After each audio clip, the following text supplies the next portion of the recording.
I'm going to spin this live blog chaos into a fresh, opinionated YouTube script that feels like a creator thinking out loud in real time. No quotes for quote recap, just a new narrative built from core ideas, with heavy commentary, bold takes, and a few wild angles.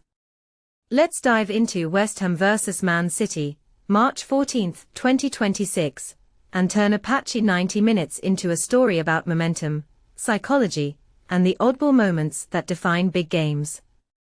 A quick note before we start. I'll mix sharp observations, personal reflections, and what I think this reveals about teams, managers, and the league's direction. If you're here for a classic match summary, I'll give you that texture too, just with a lens that looks beyond the scoreboard. The hook. What happens when a game looks like a dud for 70 minutes, and then suddenly erupts into a pair of moments that rewrite the script? That's this match. City cruising, West Ham stubborn, then one wild header that bounces in, a cross that becomes something else, and Bernardo Silva turning a calm day into a tiny, chaotic theatre of emotions. If you thought Guardiola's side were cruising, you might be surprised by how quickly a late 1-0 lead can feel precarious, until it doesn't. That flip is the real story here. Context setup. This isn't just about goals, it's about how teams ride pressure, heat, and expectation in a league that punishes complacency and rewards late drama. City seem to have the balance you want from a title challenger: control, quality, and occasional moments of outrageous skill. West Ham, meanwhile, are fighting to regain rhythm, belief, and a sense of "we're not going away." The match becomes a little microcosm of the Premier League season: quality fixtures, human nerves, and a story of two trajectories colliding. Main breakdown. Idea 1, the first half inertia and the spark of a lifeline. City dominate possession early, pressing with precision. Personally, I think a game like this exposes the danger of routine excellence. When you're so comfortable, you can drift into a lower energy period that invites a moment of vulnerability. What makes this really interesting? West Ham aren't being outclassed so much as outpaced in tempo. Their structure is solid, but they are chasing a spark. If you take a step back, this is exactly the dynamic older, stubborn teams face against a Guardiola-style side. You survive the storm, wait for an error, and seize momentum on one good moment.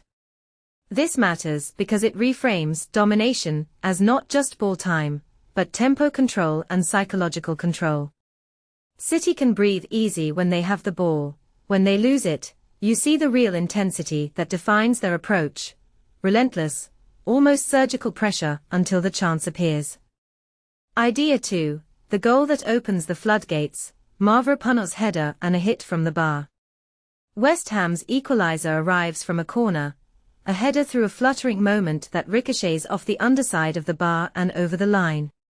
It's chaos and timing, the kind of goal that changes the room's temperature instantly.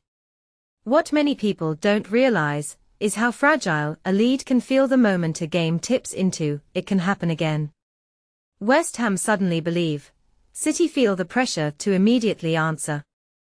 That single goal isn't just a goal, it's a shift in confidence, a psychological reset that rattles the favored team. If you zoom out, this moment signals a broader trend.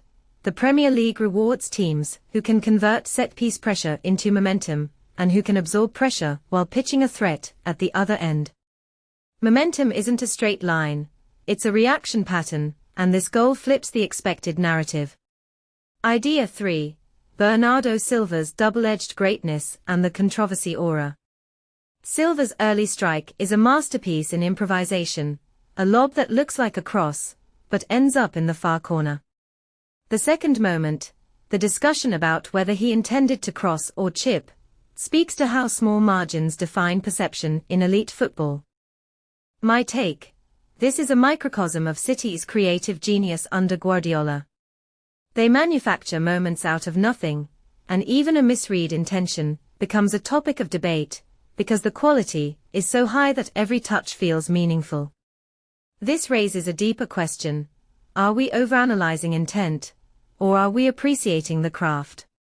In my opinion, the thrill comes from the audacity to attempt the impossible and the humility to take the risk if it lands. It also highlights how fans and pundits build narratives around players' choices, sometimes more than the action itself. Idea 4. The crowd, the pace, and the stadium as a character.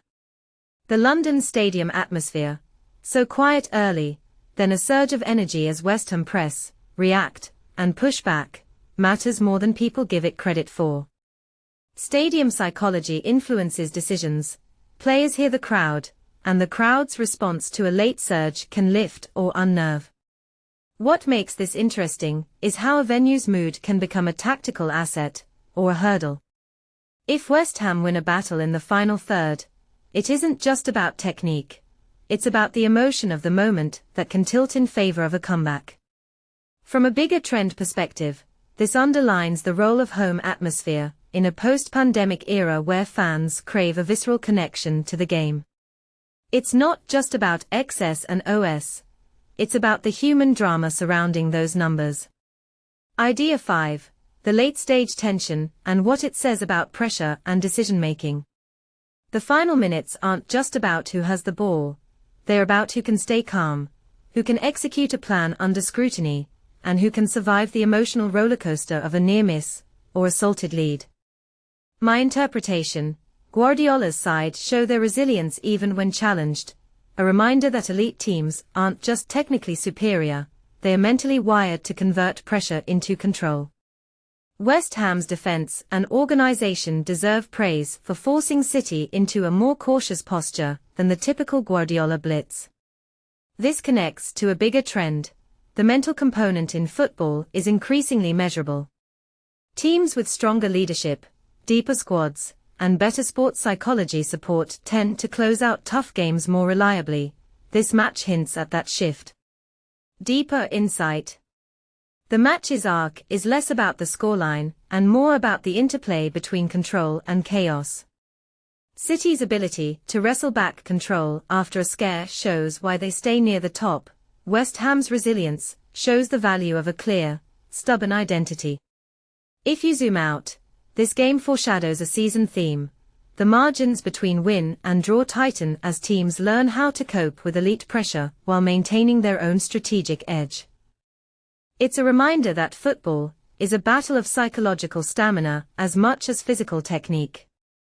A detail I find fascinating is how one moment of brilliance, Silva's lob, interacts with one moment of misinterpretation, debate over intent. The two moments together embody the sports paradox. Beauty can arise from ambiguity, and ambiguity can spark debate that fuels the sports culture. Closing thought. So where does this leave us? It's a case study in the NFL-style drama of the beautiful game, the edge-of-seat moments, the question of intent, the crowd's heartbeat, and the mental gears turning behind every pass. If you take a step back and think about it, we're witnessing a league that rewards both genius and grit, moments of pure craft and moments of collective belief that turn the smallest chance into a narrative that fans carry forward.